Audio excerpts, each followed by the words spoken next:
My presentation on Batrachochytrium dendrobatidis, which is a microscopic fungal species. Shows the taxonomy for the species B. dendrobatidis. So shows all of the different classifications for the domain, kingdom, phylum, class, order, family, genus, and species. Belongs to the phylum of Chytridiomycota. These are called chytrids. They're true fungi that are ubiquitous and heterotrophic. They're primarily found in water, and they reproduce with posterior uniflagellate zoospores. So they have zoospores that they release out, and they have one flagellum per zoospore. Many of the organisms in this phylum are saprotrophs, so they decompose organic matter, and some are parasites of microorganisms. B. dendrobatidis are parasites of certain vertebrates, namely amphibians. Thallus and zoospore morphology that you might encounter for different species. Highlighted in yellow is the thallus and zoospore morphology of the microorganism that we're looking at right now, which is B. dendrobatidis. Has a monocentric and bulbous thallus with a monoflagellate zoospore. Also belongs to the class of Chytridiomycetes. This is a rare class of fungi that contain flagella, as most fungi do not contain flagella. Chytridiomycetes form a monophyletic unit with asomycetes and basidiomycetes, which those are non-flagellic fungi, so it just confirms that Chytridiomycetes are indeed fungi, even though they contain flagella. They share genetic similarities and common ancestors with non-flagellar fungi. And then other flagellated classes of fungi include oomycetes, which are water molds, and hyphochytriomycetes. The closest relative of the Batrachochytrium genus is Homolophytis polyrhiza, which is a non-pathogenic subtropic. Dendrobatidis consists of a zoospore state and a state called a thallus, which produces a single zoosporangium. The zoosporangium contains zoospores, which exit the sporangium through an inoperculate opening, performing asexual reproduction. My first art project for this project, which demonstrates the zoosporangium cleavage into zoospores. So you can see in black, that's our zoosporangium, that's about the shape that it looks like. And then you have the inoperculate opening on one end. On the photo on the left, the zoospores are contained inside of the zoosporangium. And then on the photo on our right, the zoospores have cleaved from the zoosporangium. Video of the cleavage of the zoospores from the zoosporangium in my art project, but I can't figure out how to get the video to work with the recording of your presentation on PowerPoint and audio all at the same time. So, but Manara did upload it to D2L, so you can see the video. Shows us the structure of chytrids with their thallus and potential rhizoids. So most organisms that belong to the order of rhizoiphidiales have monocentric and epibiotic thalli with endobiotic rhizoidal systems. So they have epibiotic, which just means on the outside of the host cell thalli, so that round part with all the little dots. On the left top diagram picture, that's your epibiotic thalli on the outside of the host cell, with its rhizoids going into the host cell, and the rhizoids themselves are endobiotic since they are inside of the host cell. For our organism, B. dendrobatidis, they have endobiotic thalli, so they are on the inside of the host cell, and Rhizoids on B. Dendrobatitis zoosporangia are seen in culture conditions, but they're rarely present in species when examined in host skin. So typically they do not have rhizoids, and they do have spherical thalli though.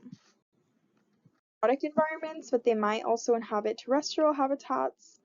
B. dendrobatitis can survive in a variety of environments in various different continents.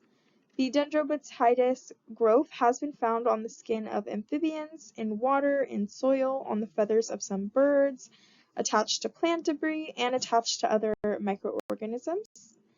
B. dendrobatitis is commonly found living in the skin of amphibians, as the microorganism is observed in keratinized epidermal cells of its host. As a psychrotolerant organism, because it can survive at temperatures as low as -12 degrees Celsius, but it grows best at 17 to 25 degrees Celsius. B. dendrobatitis can also be classified as neutrophiles because they grow best at pH levels between 6 to 7. B. dendrobatitis also grows best in 1% tryptone in distilled water and second best in 1% peptonized milk. Tryptone is rich in tryptophan and nitrogen, so that just shows that those are some nutrients that our organism relies on.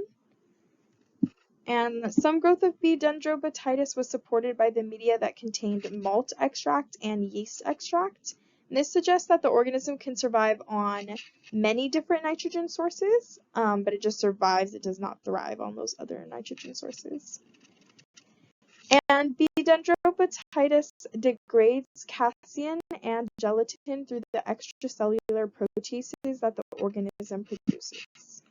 Trium genus consists of B. dendrobatitis and B. salamandrivirans, which are both species of chytrids that cause the infectious disease chytridiomycosis in amphibians. B. dendrobatitis acts as a pathogen in 3 orders of amphibians, Anura, Urodela, and Gymnophiona. The pathogen infects the epidermis of amphibians and is potentially fatal. B. dendrobatitis has been reported in over 700 species of amphibians. It has been implicated in the decline of 501 amphibian species, and it has been linked to 90 possible extinctions worldwide. Transmitted through motile waterborne zoospores and direct skin-to-skin contact with infected amphibians, typically through mating or aggression. But they may also transmit through bird feathers, soil, plant debris, and attachment to other microorganisms. Second art project, but again, I don't know how to put it in a video. Egg swivels back and forth to demonstrate loss of muscle control, and the skin is 3D. B. dendrobatitis causes physical disruption of the epidermis, which causes leakage of ions, and amphibians infected with B. dendrobatitis experience a reduced ability to osmoregulate, thermoregulate, or rehydrate, which are important functions of amphibians. Symptoms of chytridiomycosis in amphibians caused by B. dendrobatitis include depigmentation of the mouth parts, lethargy, poor swimming abilities, reduction in body size, excessive shedding of the skin, as shown in my art project, thickening or hyperkeratosis of the outermost layer of the epidermis, erythema, or redness of the skin, as demonstrated in my art project, skin ulcerations, anorexia, abnormal posture, such as abduction of the hind legs, demonstrated in my art project, neurological signs, and sudden death. Ultimately, the proximate cause of death for chytridiomycosis infection is thought to be cardiac arrest, which is linked to hypokalemia caused by the organism's inability to regulate. Serious declines in amphibian populations in many regions. The disease chytriomycosis caused by bee dendrobatitis and climate change have a compounding negative effect on amphibian species, which puts those species at serious risk of extinction. Okay, my favorite microbe, Grossmannia clavigera. Sorry, wait. That's not my favorite microbe. It's the mountain pine beetle's favorite microbe. G. clavigera is a fungus in the phylum Ascomycota, one of a group of fungi collectively known as blue stain fungi. It lives primarily within the nutrient-rich tissues of trees. The most striking feature of this fungus is its symbiotic relationship with Dendrotonus ponderosae, the mountain pine beetle. So, symbiotic relationship. What's in it for the fungus? G. clavigera relies on the pine beetle for transportation into new host trees. The fungus is carried in mycangia located in the mouthparts of mountain pine beetles. When the beetles burrow into the inner bark of pine trees and excavate egg galleries, fungal spores germinate and hyphae grow into the host tree phloem and sapwood. As they do, the fungus produces dark-colored melanin in its hyphal walls, which causes the blue or gray discoloration that gives blue stain fungi their name. So what do the beetles get out of the arrangement? They get, honestly, lots of things. Some of them unclear. Science is hard. But at least, it seems likely that G. clavigera aids in resisting the host tree's defenses and provides nutrients for larval beetles. One line of defense for pine trees is the production of oleoresin made up of monoterpenes and diterpene resin acids. The oleoresin is both a physical defense, engulfing attacking organisms, and a chemical deterrent due to the toxic effects of terpenoids on attackers. The growth of G. clavigera interferes with the host tree's water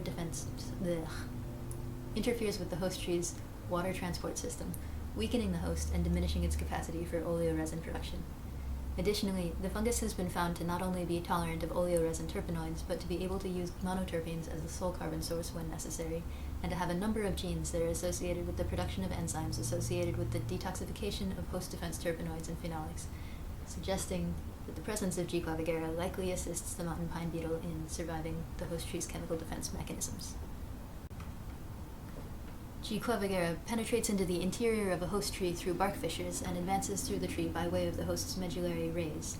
Easily accessible nutrients, like starches from parenchymal cells, are consumed by the fungus, and nitrogen is transported from the sapwood into the phloem, where the mountain pine beetle larvae feed, increasing the nitrogen available to the larvae by up to over 40%. The fungus also produces ergosterol, which has been shown to have a positive impact on the growth of larval and young adult beetles, as well as sterols that act as precursors for beetle aggregation pheromones. So, the fungus makes a bunch of stuff that the beetles like. Although it has been shown that G. clavigera is capable of killing a host tree on its own, the environmental impacts of the fungus are primarily tied to its close association with the mountain pine beetle, as large-scale beetle outbreaks have been responsible for the destruction of tens of millions of hectares of pine forests in western North America in recent years. Climate change exacerbates the danger of these outbreaks, as beetles and the fungi they carry are able to expand into regions that were previously too cold, and tree defenses are weakened by the impact of years-long droughts. The impact of G. clavigera itself on the timber industry is slightly less dire than you could expect, though, because although it does produce this dark stain in the wood of a host tree that diminishes the economic value of the lumber, that stain is primarily cosmetic. G. clavigera does not consume the main structural components of wood, like cellulose and lignin, so the structural impact of the fungus is minimal. So, the mountain pine beetle and Grossmannia clavigera, definitely best friends forever. Also, they're kind of awful. They're not my favorites. Boo. Boo. Here are my sources cited. Hi everyone, this is my presentation on Ophiocordyceps unilateralis, otherwise known as the zombie ant fungus.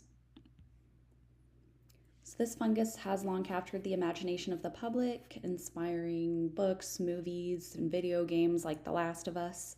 It actually includes dozens of morphs within the species, and they're each specialized to infect their insect host of choice. But carpenter ants of the genus Camponotus are by far the most well-studied of the hosts. They're primarily found in tropical forest ecosystems around the world, and they exhibit what is known as an extended phenotype, which is the expression of parasite genes in a host.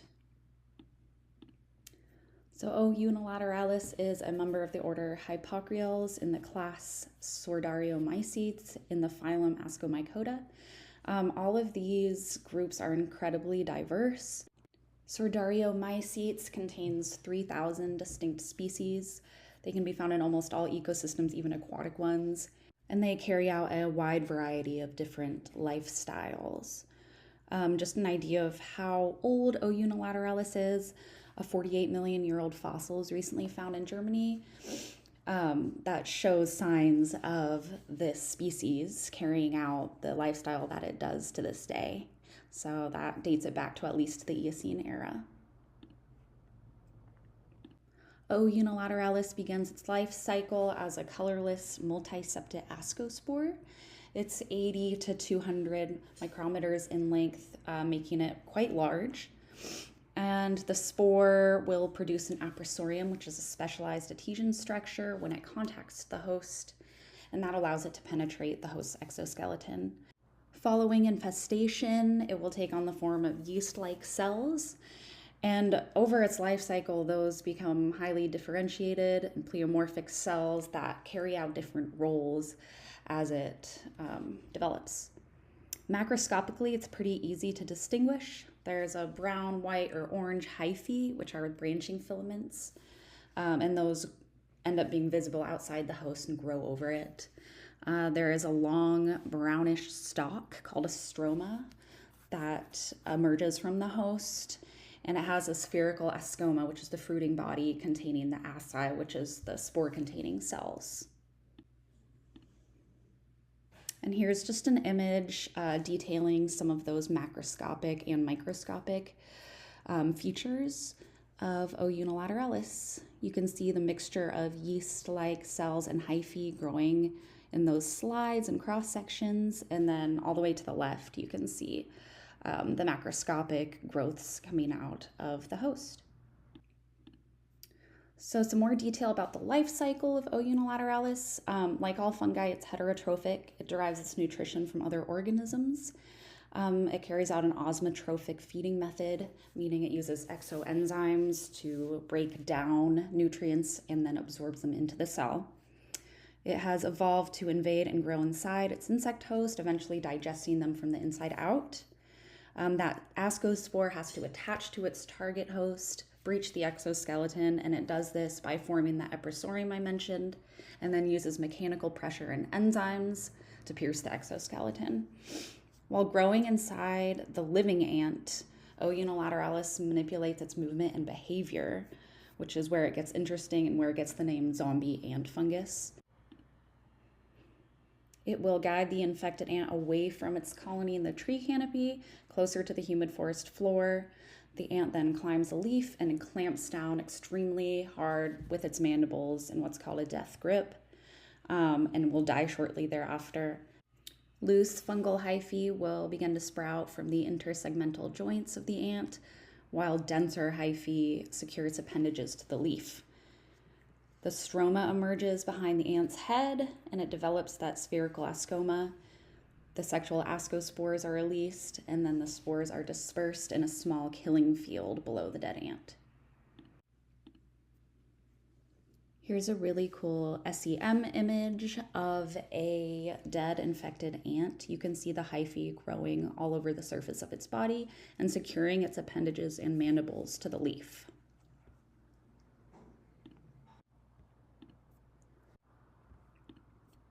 The behavioral manipulation of the ant by O. unilateralis is remarkably specific.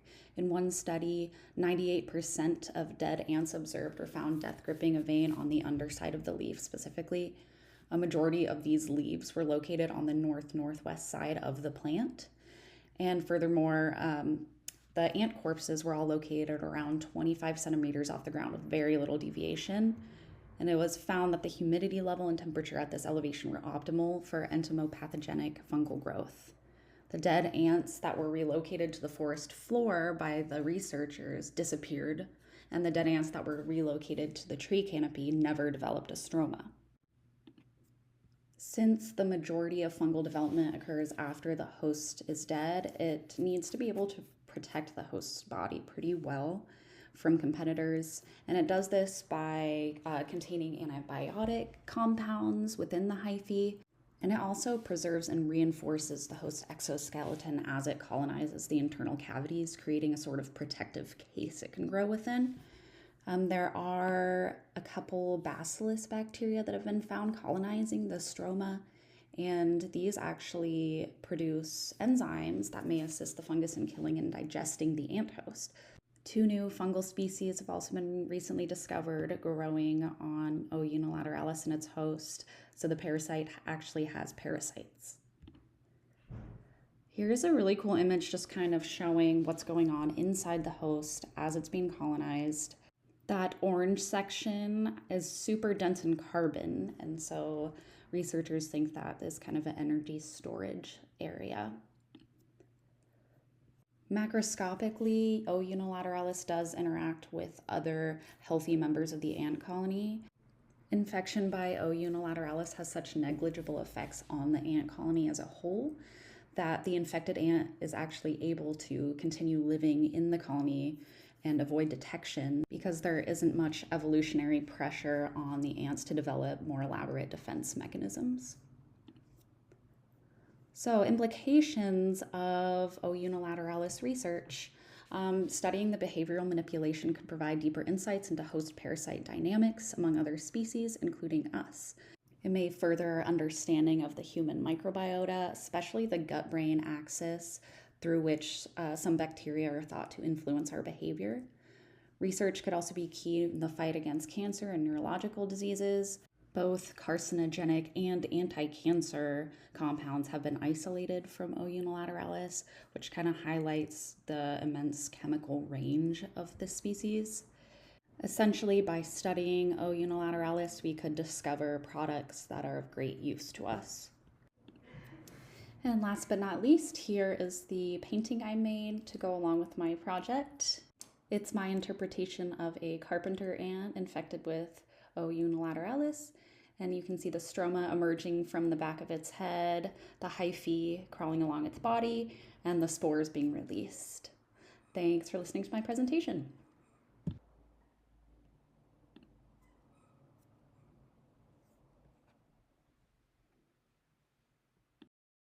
Ever feel lonely, isolated, or misunderstood?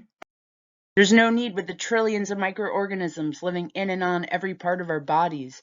These are bacteria, yeast, fungi, and other eukarya, archaea, protozoa, and non-living viruses making up the human microbiota.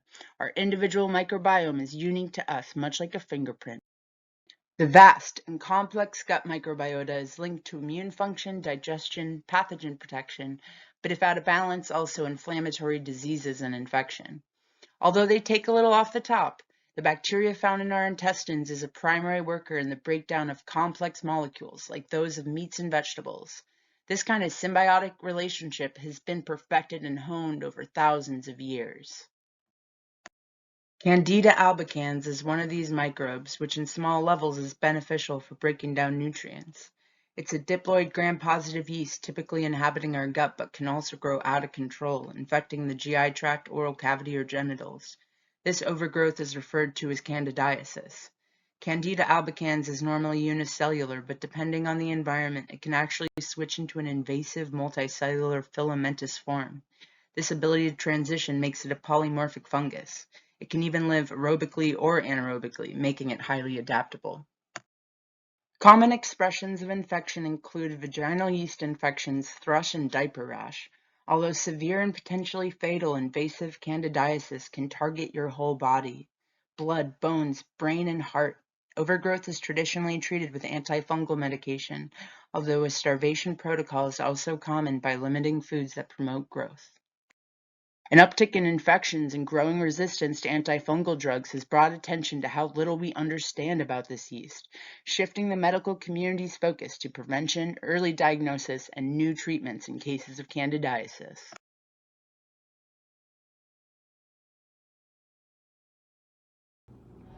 The Coffee Catastrophe.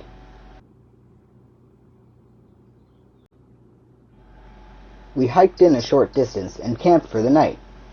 George decided to use river water to make the morning coffee. I slept in and missed out on a cup of joe. At the time, I was annoyed, but 2 days later... George was in a lot of pain, and he had multiple bouts of diarrhea. We couldn't figure out what was wrong, until he told me he had made coffee with river water 2 days prior. George had contracted Giardosis, a disease caused by the single-celled parasitic protist, Giardia. Symptoms of this disease include diarrhea, cramping, nausea, gas, fatigue, vomiting, low-grade fever, and dehydration. Other names for Giardia include Giardia intestinalis, Giardia lamblia, and Giardia duodenalis. Pictured here, we have a Giardia trophozoite. This is the motile form of this microbe. As we can see, Giardia has 2 nuclei, anterior, posterior, ventral, and caudal flagella. Giardia, along with Trichomonas vaginalis, are part of the superclass Fornicata. And though not closely related, Giardia is classified along with other flagellated pathogenic protozoa. In regards to metabolism, Giardia is anaerobic. They have no mitochondria and must rely on other organelles for ATP production. They use glycolysis, or the breakdown of glucose, for energy. The life cycle of Giardia is interesting. George drank contaminated water, ingesting a Giardia cyst. As the cyst moved through his digestive tract, it excysted to release trophozoites, which replicate through binary fission. Some trophozoites attached to his intestinal wall, interfering with absorption, while others remained free.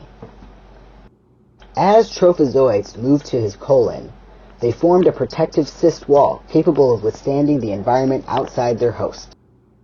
Cysts and trophozoites exited via feces, but only the cysts survived to go on to infect a new host. Giardia affects the abundance and diversity of gut bacteria. Some gut bacteria inhibit Giardia's growth, but E. coli can actually enhance its attachment to intestinal epithelium. And methanogens may influence growth. Giardia may also compete with other protozoa for resources. Some other protozoa have a synergistic relationship or antagonistic effects. Giardia is spread through contaminated soil, food, and water. This can be due to improper sanitation practices in the kitchen or ingesting contaminated water while swimming, hiking, or camping. Livestock, pets, and humans are affected worldwide. To prevent getting giardosis, if you think the water might be contaminated, boil for at least 3 minutes, or use a water filter, and always make sure to wash your hands after using the restroom.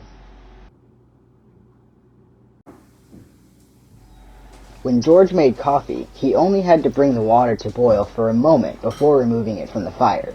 This allowed Giardia cysts in the river water to survive and go on to infect him.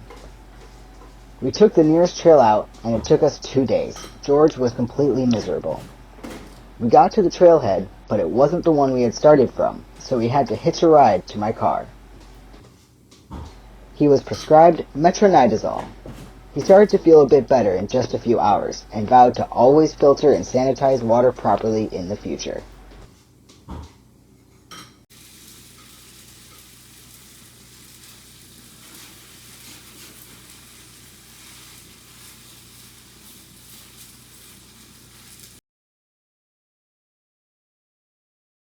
Hi there, this is Crisanto. I did my project on a species of parasite called Schistosoma hematobium. They're also known as blood flukes or schistosomes, and they're a parasitic flatworm, and they come from the Schistosoma genus. And blood flukes are important because of the cause of one of the most largely unaddressed diseases of poverty in the entire world, called schistosomiasis, also known as bilharzia in some places, and some people refer to it as snail fever. And this waterborne parasitic disease is one of the most rampant right behind malaria, affecting over 200 million people across 76 countries. This particular species is prevalent in parts of the Middle East and Sub-Saharan Africa. And I will share with you my graphic novel. The target audience is student professionals, particularly in the science and health field. And just, I've been thinking about how science, and particularly microbiology, has been applicable in my life. There's a lot of value in understanding how microbes function, how we live alongside them, especially in the pathogenic sense, because those of us that can't even get like the most basic education can link with the most marginalized people, with the poorest people in the world. There's over 200 million people that this is affecting. There's a lot of opportunities to share this knowledge and help people solve their own problems in their own communities. You don't have to be an expert to do stuff like that. You just have to go, link with them, share. Easier said than done, but it's so needed to be spreading our expertise in this way. So, graphic novel. When I was your age, I was sitting right here on the riverbank the day my sister came home with 2 university students. She called the whole village together, and alongside the students taught us why the river has made us sick. What made us sick was not bad deeds or the ghosts that curse water. They taught us about the parasite that burrowed through our skin, a flatworm called schistosoma. Since they rove through our blood vessels, they're also known as blood flukes. This one is schistosoma hematobium. They taught us about how the flatworm looks for us in the river. The hematobium reproduces inside the human host, and fertilized eggs exit the host through the urine. And once they're in the water, they swim and develop into ciliated larvae called myristidia. The myristidia finds an intermediate host, the Balaenus snail, and inside of that snail, they go through asexual reproduction that results in a motile or a mobile larva called Cercardia. And the Cercaria respond to changes in light and temperature, and they're also attracted to fatty acids on human skin. And once they find its human host, it attaches to the skin and then penetrates. And in humans, they cause schistosomiasis, also called bisharia, and we call it snail fever. Once the Cercaria find its primary host, us, they attach to the skin with its suckers. And to pierce the skin, they secrete an enzyme that widens the hair follicle large enough for the larva's body to enter into the bloodstream. It makes its way through the circulatory system, heading for the veins surrounding the bladder, where it will ultimately grow into adulthood. On its way to the bladder, many of these larvae are killed by our own immune cells, even though S. hematobium has the ability to coat itself in molecules that keep the immune system from suspecting it as an invader. S. hematobium blood flukes get nutrients from human blood, specifically the red blood cells that carry oxygen from our lungs to the rest of the body. It metabolizes the blood through its gut and can absorb the nutrients directly through the surface of its body. And since the flatworm makes its home in the blood vessels surrounding the bladder, it's constantly bathed in the nutrients it needs for growth. To reproduce, the male blood fluke envelops the female in a cleft that runs along the length of its body called a gynecophoric canal, and they stay coupled for their entire 3 to 4 year adult lifespan like this, and laying 500 to 1,000 eggs a day. The eggs that don't penetrate the walls of the host bladder get stuck and aren't able to exit the body through urine. The infection brought on by these stuck eggs are the main cause of bilharzia, rather than the flatworm itself. The human body's immune cells try to fight the blood fluke's eggs as an infection and create an immune response where the cells surrounding the eggs clump together, eventually building up so much that lesions are created and the cascade of symptoms of schistosomiasis onsets. And my sister brought us to the dam. The mining company built 10 years before. When the dam came, the prawn disappeared. There was nothing to eat the snails that parasites need to grow. This is when the snail fever started. But we fought hard against the dam and the mining companies to get the river back. When the dam was released, we started to see the prawn again. You can still find a few snails the parasite used to use here.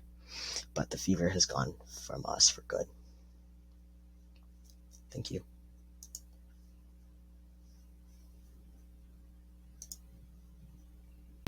Plasmodium. Plasmodium is a parasite, a type of eukaryotic single organism of the genus Protozoa, which is transmitted by the bite of an infected female Anopheles mosquito, causing a serious life-threatening disease called malaria. Malaria is especially prevalent on tropical and subtropical areas. Plasmodium has an interesting complex structure and anatomy. It has an elongated shape, usually between 2 to 2.5 micrometers in length and about 1 micrometer in width. It is composed of two cellular membranes, an outer cell membrane called plasmalemma and an inner cytoplasmic membrane called glycocalyx. The plasmodium also possesses several unique organelles, including Golgi apparatus, endoplasmic reticulum, and mitochondria, and a specialized organ called apicoplast, which is essential for the synthesis of proteins and lipids needed for the parasite survival. Plasmodium belongs to the phylum Apicomplexa, which includes organisms such as Cryptosporidium, Toxoplasma, and Cyclospora. The closest relatives to Plasmodium are Cryptosporidium parvum and Toxoplasma gondii, both of which belong to the same genus and are closely related in terms of genetic makeup and life cycles. The Plasmodium itself is further subdivided into several species, including Plasmodium vivax, falciparum, malaria, and ovale. Each of these species is capable of causing different types of malaria in human host. Plasmodium require specific nutrients for growth and metabolism. Sources of nutrients include proteins, carbohydrates, lipids, vitamins, and minerals. The Plasmodium parasite obtain proteins from their host red blood cells and vitamin and minerals from the host plasma serum. The metabolism and growth is highly dependable on the environment and the availability of nutrients. This parasite uses glucose as its main source of energy to generate ATP molecules that are used in the growth, replication, and metabolic processes. It's also capable of perform both aerobic and anaerobic respiration depending on the availability of oxygen. In terms of growth, Plasmodium is able to undergo asexual reproduction through a process known as schizogony, in which the parasite replicates a genetically identical daughter cell that is released into the host bloodstream. In addition, Plasmodium is also capable of undergoing sexual reproduction through a process known as gametogony.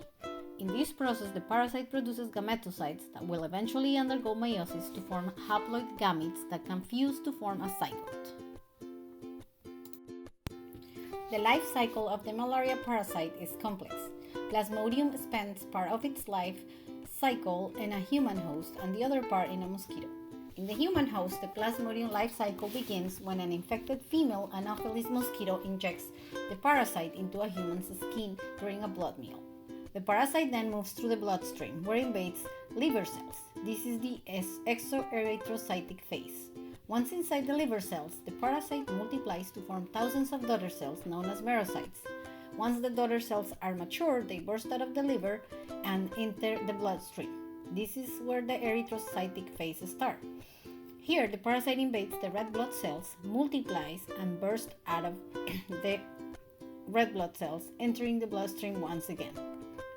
At this point, malaria symptoms are evident. Some of the parasites differentiate into sexual gametocytes at this point. This is where the gametocyte phase starts. These gametocytes are taken up by another Anopheles mosquito during a blood meal, and the Plasmodium life cycle begins in the mosquito host.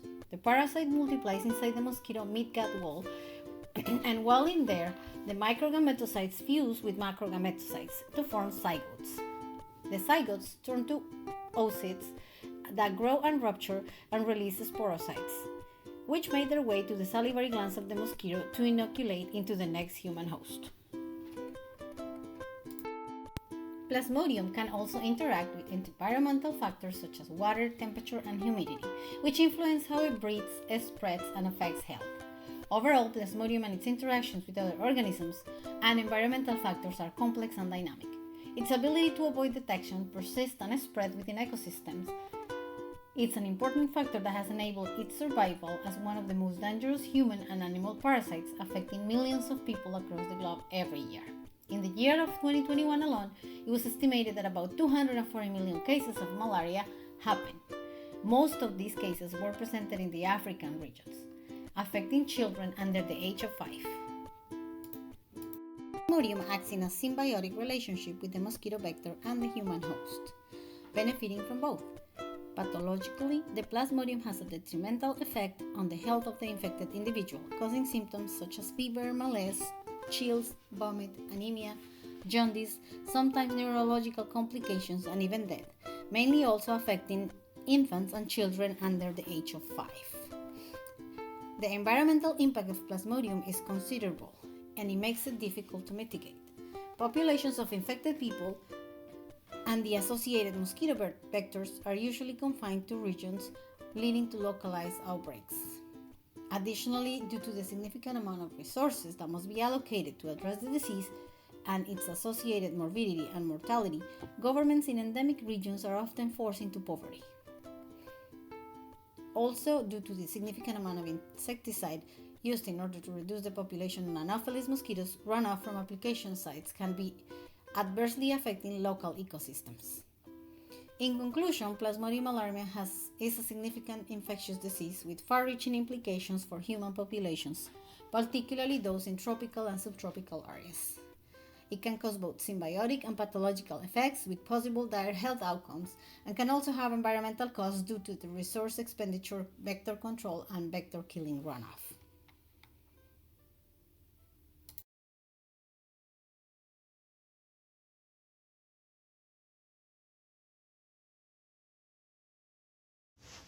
Poliovirus is a virus that causes the disease polio and is part of a family of viruses called the Picornaviridae. Polio is a highly contagious disease that enters through the mouth and infects the throat and gastrointestinal system, then makes its way into the bloodstream and is carried to the central nervous system. People with poliovirus can be asymptomatic, have flu-like symptoms, and can even experience paralysis. Poliovirus is spherical in shape and is made up of RNA, a viral capsid, a shell around the capsid, a membrane around the cell, glycoproteins attached to the membrane, and cell receptors that help the virus attach to the host nerve cells. The genome of the poliovirus is made up of 3 main parts. The 5' non-coding region is approximately 10% of the genome and is covalently bonded to the 5' end of the viral protein.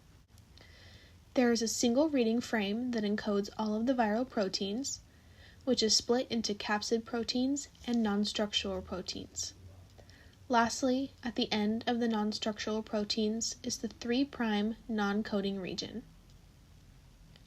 Since viruses are metabolically inert, they rely on the metabolic events in the host cells in order to generate its component parts and replicate. Because viruses manipulate host cells into building new viruses, each new virus is produced in its fully formed state, and they do not grow. The interactions between bacteria and poliovirus is actually very interesting. Bacteria allows the poliovirus to become more stable, enabling things such as enhanced thermostability, which is the virus's ability to withstand high temperatures without degradation by binding directly to gram-positive and gram-negative bacteria. Gram-negative and gram-positive bacteria also provide protection against bleach, making poliovirus resistant to disinfection when binded with bacteria, and the binding to certain bacteria provide protection from heat stress. Bacteria also enhance the virus's strength in which it attaches to host cells. Because poliovirus lives in a person's throat and intestines, the virus is passed through person-to-person contact.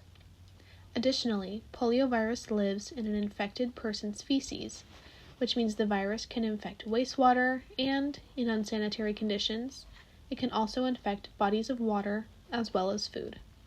That means always wash your hands before eating and after using the restroom. Hi everyone, my name is Katie and I chose to do this project on my least favorite microbe, hepatitis E. So hepatitis E is a isometric, so spherical shaped, single-stranded RNA virus. It's fairly small with a diameter of 32 to 34 nanometers, and it has two enveloped forms, pseudo and non-enveloped.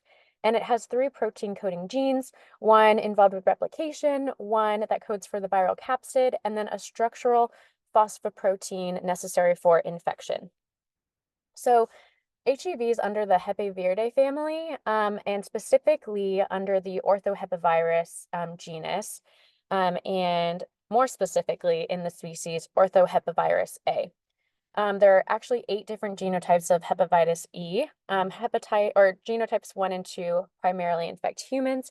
They're transmitted through contaminated water, and the genotype 1 is found in Africa, Asia, and South America, and genotype 2 in Mexico, Nigeria, and Chad. Genotypes 3 and 4 infect both humans and animals, and they're transmitted through eating undercooked meat. It's a zoonotic infection. Genotype 3 occurs more commonly and is found sporadically around the world. Genotypes 5 and 8 infect animals like camels, boar, chicken. Infections are found in Asia and the Middle East. Actually, the first zoonotic infection with genotype 7 was found in a organ donor recipient who had eaten a lot of camel meat and camel milk. So HEV used to be classified in the Caliciviridae family, but it was later determined its genome structure was fairly different. HEV is very similar to hepatitis A. Both have the same mode of transmission. They both have linear single-stranded RNA and are similar sizes. However, hepatitis A only has one protein coding gene, while HEV has 3. So HEV is transmitted through the fecal-oral route by contaminated feces, water, or raw meat. However, it's pretty durable in the environment and can be destroyed with chlorine or heat treatment of 160 degrees Fahrenheit for 5 minutes. The life cycle and mechanisms HEV uses to invade hosts is still somewhat unknown, but scientists believe it's similar to hepatitis A. We'll be looking at HEV in foodborne transmission. So first, let's look at the 2 cells in the liver that will be impacted by HEV. We have hepatocytes, which functions to detoxify harmful substances in the blood and synthesizes proteins, and then Kupffer cells, which are macrophages that protect the liver from viruses and bacteria. When HEV makes it to the liver through contaminated food, it binds to receptors on both hepatocytes and Kupffer cells and enters through endocytosis. Once fully engulfed, it releases its viral RNA and replicates, then makes its way out of the cell through exocytosis. So there's further contamination once the virus makes it outside of the cell. HEV is secreted into the bile and then leaves the body through defecation, creating further contamination opportunities. There's also a immune response where the immune system sells T cells and natural killer cells to the liver to destroy hepatocytes and Kupffer cells that have been infected with HEV. The immune system also releases antibodies that prevent further HEV infection. So there's a number of HEV effects on organisms. There's acute and chronic liver damage, which in most cases, I should say, HEV is asymptomatic to the host. However, those with symptoms might have a fever, loss of appetite, and abdominal pain. However, further liver damage can occur like jaundice. HEV can also enter through the blood-brain barrier, causing neurological damage. And although it's uncommon, HEV can cause death, specifically in pregnant women who have a 20 to 30% mortality rate. Also, with a pregnant woman, there are further birth complications. For example, a fetus can get HEV through vertical transmission, which can result in premature death or acute hepatitis for the newborn.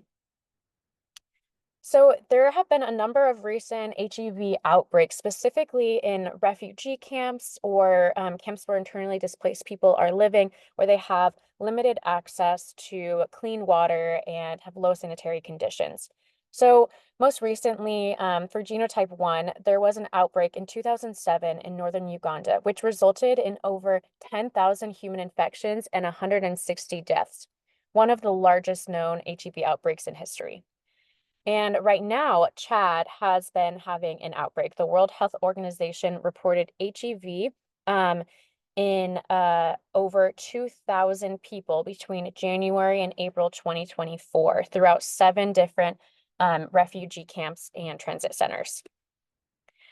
just this year as well, there was a genotype 3 outbreak in Finland, where over 120 people were infected with HEV. Scientists found the cause to be contaminated sausages and salami products. And this is my art project for this specific virus. As you can see in the center, I have a depiction of the hepatitis E virus, and then you can see the cause of the disease is liver, the transmission through raw meat, feces, and unsafe water, who it infects, and then recent outbreaks in Chad and Finland. And here are my sources. Thank you all so much for listening.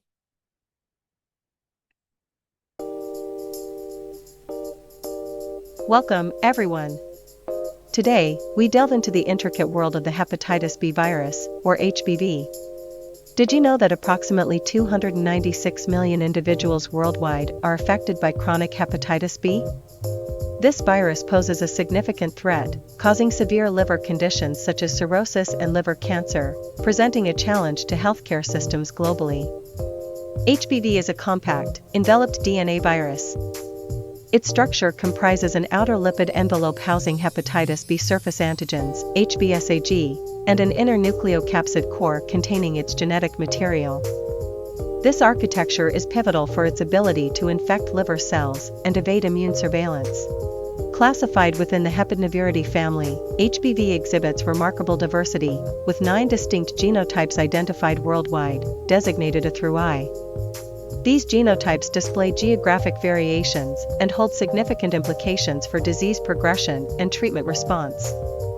For instance, certain genotypes may confer resistance to specific antiviral therapies, necessitating tailored treatment approaches. By unraveling the genetic diversity of HBV, we gain invaluable insights into its epidemiology and clinical management. HBV's replication process is a marvel of biological intricacy. As an obligate intracellular parasite, HBV relies exclusively on host cell machinery for its replication. Upon entry into liver cells, its DNA undergoes conversion into a stable form, facilitating the production of new viral. This replication strategy not only sustains HBV within the liver, but also enables it to evade immune detection, perpetuating chronic infection. Understanding the nuances of HBV replication is crucial for devising targeted therapeutic interventions aimed at disrupting viral replication. HBV's clinical course is often intertwined with that of other viruses, such as hepatitis C virus, HCV, and human immunodeficiency virus, HIV, presenting complex management challenges. Primarily transmitted through exposure to infected blood or bodily fluids, HBV exhibits remarkable resilience, remaining viable on surfaces for up to 7 days. This underscores the importance of stringent infection control measures in healthcare settings, and underscores the urgency of public health initiatives aimed at curbing HBV transmission. Vaccination stands as the most effective measure against HBV infection. Since its inception, the HBV vaccine has significantly reduced new infections worldwide. While antiviral therapies aid in managing chronic HBV, achieving a complete cure remains a challenge. Ongoing research endeavors aim to develop therapies capable of eradicating the virus from infected cells. HBV persists as a formidable global health concern. Yet, through a deeper comprehension of its biology, enhanced prevention strategies, and advancements in treatment modalities, we can make significant strides in mitigating its burden. Thank you for your attention, and always remember, vaccination saves lives.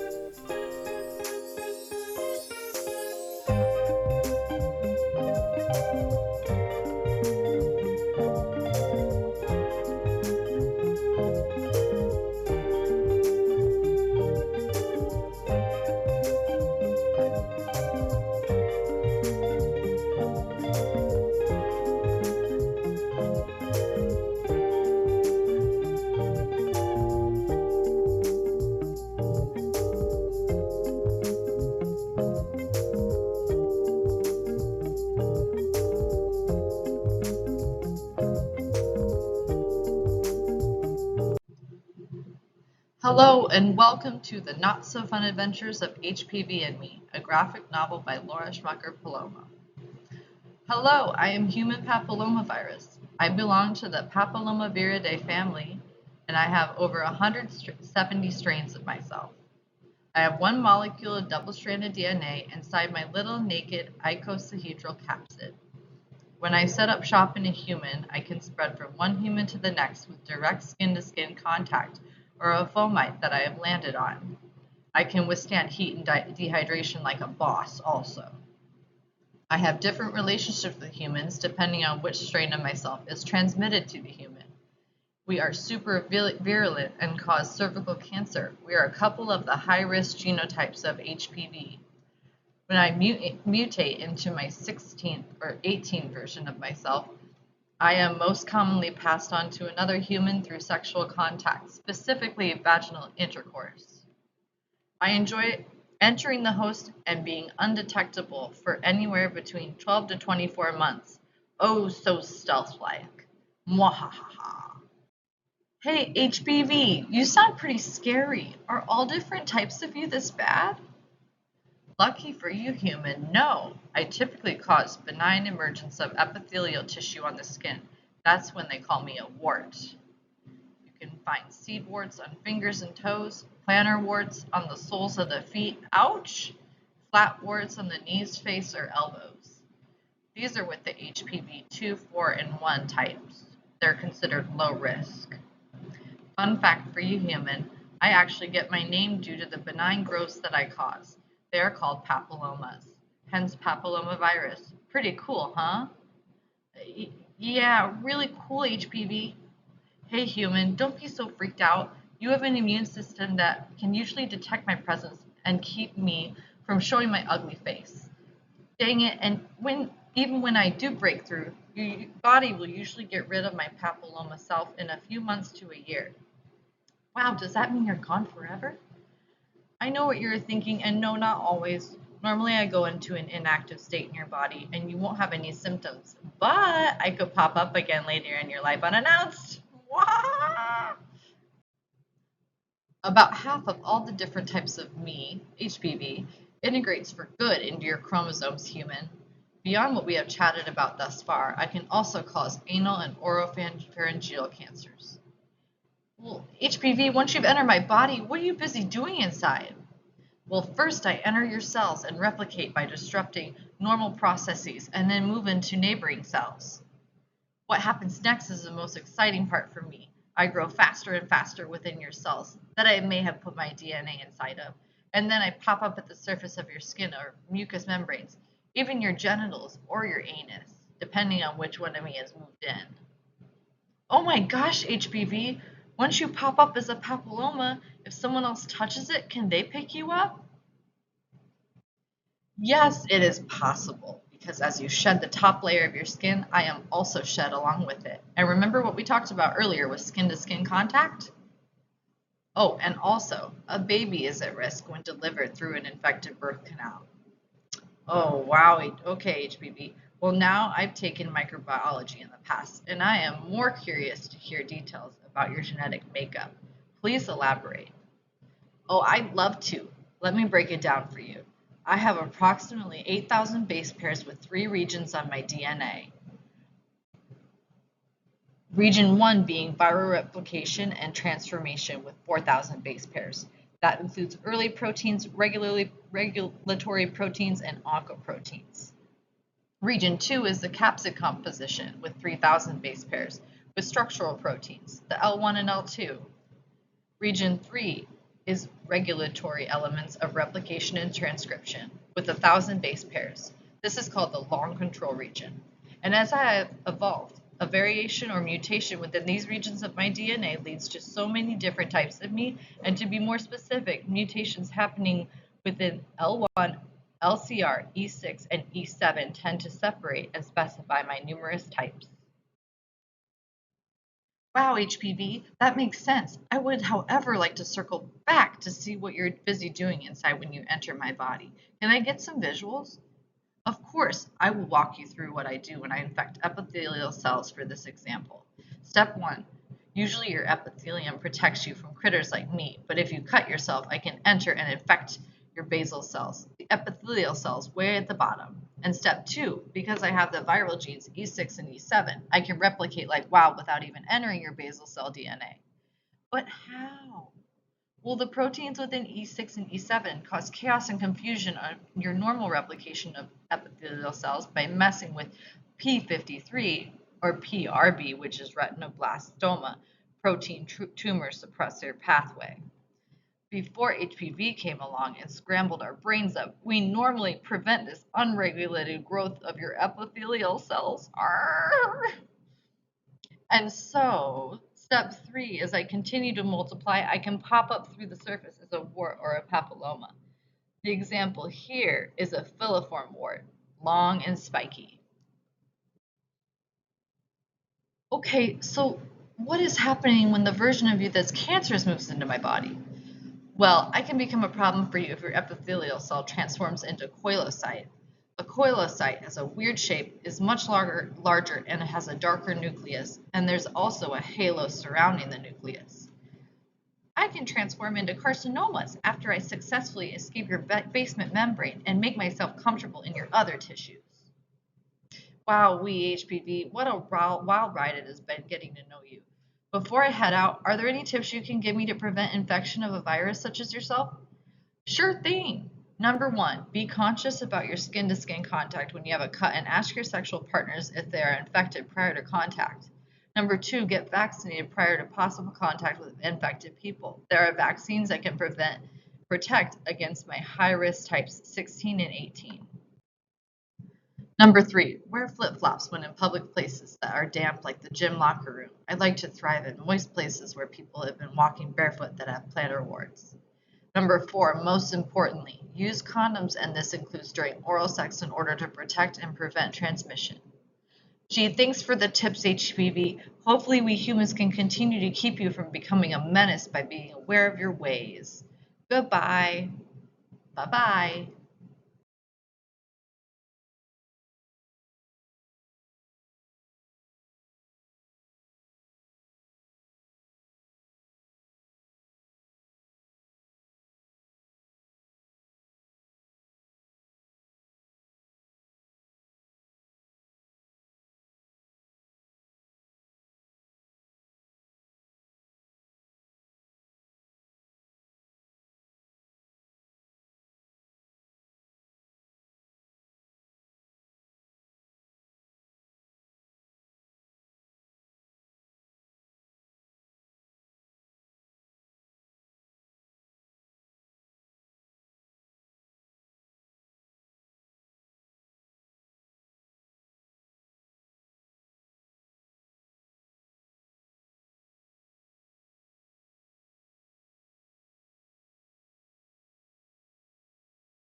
This presentation is on the respiratory syncytial virus.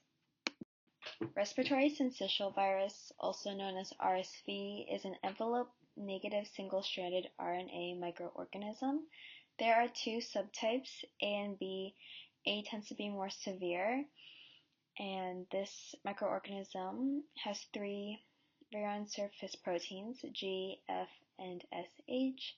The phylogeny of it is that its order is Mononegavirales. The family is Paramyxoviridae, and the subfamily is Pneumovirinae, and the genus is Orthopneumovirus, and the family that it is in commonly causes respiratory diseases. The anatomy of RSV consists of a viral matrix, a phosphoprotein, and an RNA polymerase, and then there is also the F protein, the G protein, and the SH protein that was previously mentioned, and then it's also, you can see that's negatively stranded. Since RSV is a virus and does not contain any DNA, it does rely on the host for replication. However, it does not self-replicate. It utilizes the host's nucleotides, amino acids, lipids, and other macromolecules which can affect the host's metabolism. RSV does target the epithelial cells, and this is usually done by attaching to the G protein, and then it fuses with the cell membrane with the help of the F protein, and then the genome is transcribed into mRNAs and then translated into viral proteins. And then after RSV infects the host, this may cause the host metabolism to increase glucose and glycolytic activity in the host just to keep up with the demands of fighting off against this pathogen. RSV usually infects the host through airborne transmission, which can be done through droplets in the air, or sneezing or coughing. It usually occurs the most in fall and the winter, and RSV usually occurs mostly in infants and young children since they do have a weaker immune system. Chimpanzees can also be infected as well. Since RSV infects the respiratory system, humans and chimps have very similar respiratory systems.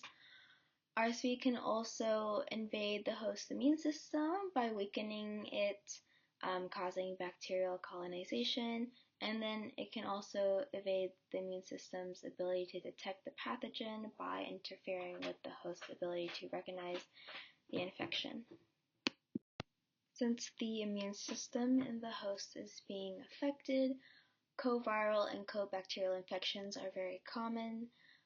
Since the airway inflammation creates bacterial colonization, this makes them more prone to other respiratory viruses and just general bacterial infections to infect the host. The G protein prevents antibodies from recognizing proteins on the pathogens, which also prevents them from binding to them. And then the F protein can hide parts of the pathogen that antibodies can recognize, so both of these proteins prevent the antibodies and the immune system of the host from identifying and fighting off against these pathogens. And antiviral therapies usually consist of targeting the G and F proteins since they are the most important ones in infecting the host.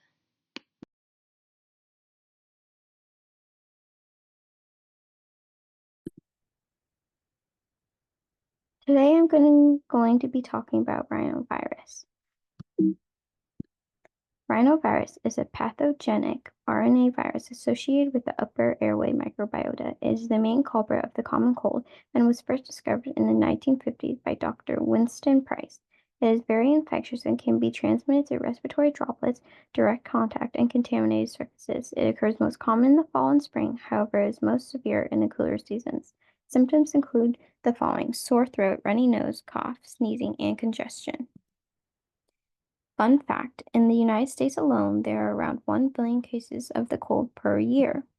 Now let's take a look at the shape and anatomy of the rhinovirus. The rhinovirus is a small, non-enveloped virus that is around 15 to 30 nanometers in diameter. It consists of single-stranded positive sense RNA genome. The rhinovirus has an icosahedral capsid with 12 pentamers. Each pentamer contains 4 viral proteins, VP1, VP2, VP3, and VP4. VP1, 2, and 3 are on the surface of the capsid, while VP4 is on the internal side of the capsid. A cool characteristic of the rhinovirus is that VP1 protein forms a hydrophobic pocket in the canyon region that serves as a binding site. Let's take a look into the phylogeny of rhinovirus. Rhinovirus belongs to the Enterovirus genus and classified within the Picornaviridae family. There are 3 different species, rhinovirus A, B, and C. Rhinoviruses can be classified based on receptor particularity, and here below are the different types. There are also relevant relatives like poliovirus, which are mentioned below.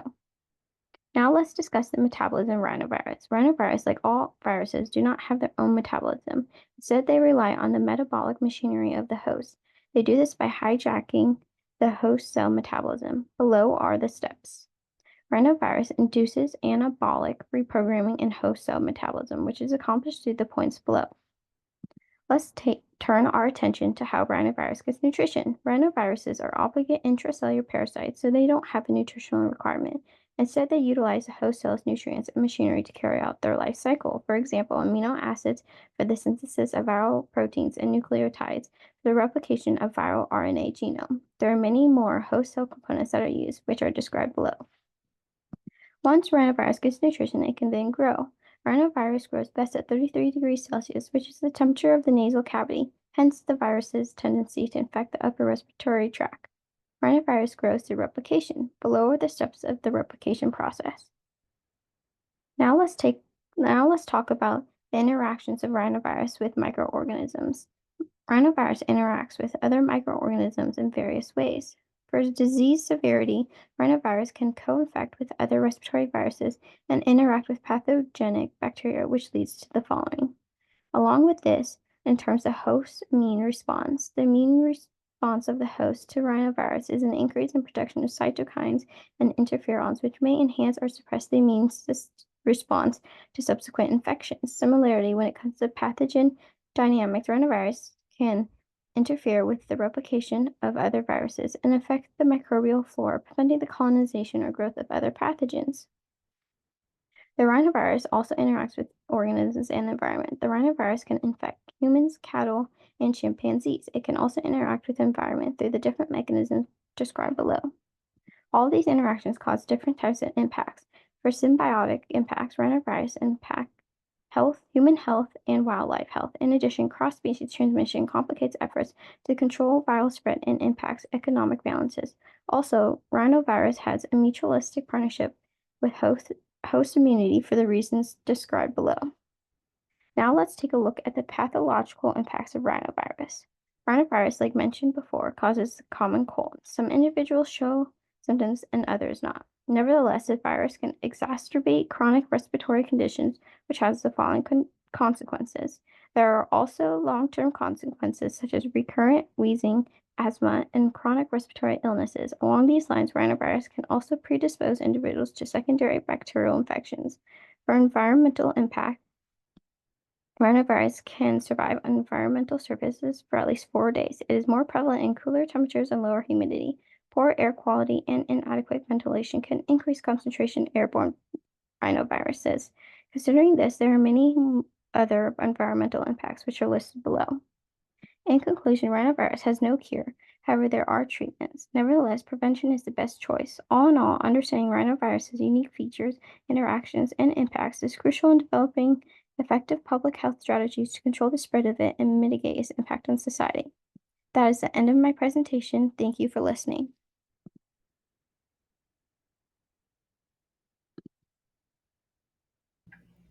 Herpes simplex virus. There are 2 primary types, HSV1 and HSV2. HSV1 commonly causes orofacial herpes, and HSV2 primarily leads to genital herpes. HSV is responsible for a spectrum of infections ranging from mild to severe. It is highly contagious, spread through direct contact with infected bodily fluids or lesions, even during asymptomatic shedding. There's currently no cure for HSV, although antiviral medications can help mitigate symptoms and reduce transmission. It is an enveloped virus that is icosahedral, comprising of 20 triangular faces. The diameter is approximately 100 to 120 nanometers. It is composed of 162 capsomeres, has double-stranded DNA, and glycoproteins in the lipid envelope aid in attachment and entry of the virus into host cells. HSV belongs to the family Herpesviridae. It is classified under the alpha herpes virinae subfamily, along with related viruses such as varicella zoster virus. Despite genetic and antigenic differences, HSV1 and HSV2 share approximately 50% genomic homology. HSV is an obligate intracellular parasite, relying on host cell metabolism to support its replication and propagation. HSV requires nucleotides for viral genome replication. It manipulates host cells and nucleotide synthesis pathways to meet this demand. HSV induces a metabolic shift in infected cells, favoring glycolysis over oxidative phosphorylation to generate ATP and biosynthetic precursor for viral replication. HSV also alters host cell lipid metabolism to support viral envelopment and assembly, promoting the production of lipid bilayers for viral envelopes. Co-infections can occur with other pathogens such as human immunodeficiency virus, HIV, and can exacerbate HSV infection and vice versa. HSV infections can also predispose individuals to secondary bacterial infections. The lesions caused by HSV can serve as portals of entry for bacteria. There are many environmental factors that can play a role. HSV remains stable at lower temperatures, allowing it to survive longer outside of a host. Higher temperatures, however, can inactivate the virus by denaturing proteins. High humidity enhances the stability of the virus on surfaces and in droplets, facilitating transmission. Low humidity leads to desiccation of the virus. Ultraviolet radiation is highly effective in inactivating HSV by damaging the viral DNA, preventing replication and infection. HSV is stable in environments with neutral to slightly acidic pH, like human body fluids. Highly acidic or basic environments can denature viral proteins, leading to inactivation. Many individuals are infected with HSV asymptomatically, leading to a silent spread of the virus. HSV's ability to establish latency in sensory ganglia after a primary infection allows the virus to remain dormant and invade the host's immune system, allowing for recurrent outbreaks. While antiviral therapies can manage symptoms and reduce the frequency of outbreaks, they cannot cure the virus or stop outbreaks completely. Preventative measures, including education about transmission and the use of barrier methods during sexual activity, are crucial for decreasing the spread of HSV.